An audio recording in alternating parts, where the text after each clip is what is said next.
সুনামগঞ্জে গত কয়েকদিনের বৃষ্টিতে জলাবদ্ধতায় নষ্ট হচ্ছে কাঁচা ধান, ফসল বাঁচাতে দিশেহারা হয়ে পড়েছেন কৃষক। অপরিকল্পিত বাঁধ নির্মাণের কারণে এই দুরবস্থা বলছেন কৃষক নেতারা। এ বিষয়ে একটু বিস্তারিত জেনে আসতে চাই, যুক্ত হচ্ছেন সহকর্মী সোহানুর রহমান।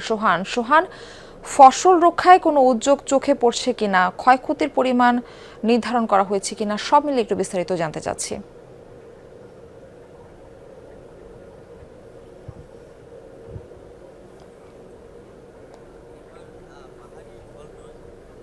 সুনামগঞ্জের কৃষকের ঘামে ঝরানো যে ফসল, সেই ফসল তলিয়ে যাচ্ছে।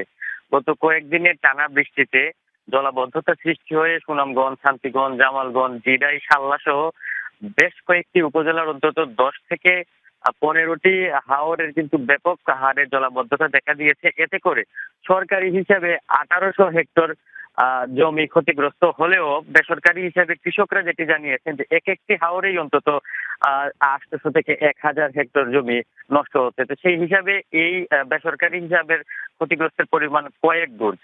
জেলা প্রশাসনের পক্ষ থেকে এই জলাবদ্ধতা নিরসনের জন্য একটি জরুরি সভা করা হয়েছে। সেই সভায় যেসব জায়গায় আসলে সম্ভব সেই সব জায়গায় বাঁধ কেটে দেওয়ার সিদ্ধান্ত দেওয়া হয়েছে। তবে আমরা বিভিন্ন উপজেলার সাথে যোগাযোগ করেছি, খবর নিয়েছি যে এখন পর্যন্ত কিন্তু হাওরের পানি থেকে নদীর পানির উচ্চতা অনেক জায়গায় বেশি, যার কারণে বাঁধ কাটাও সম্ভব হচ্ছে না।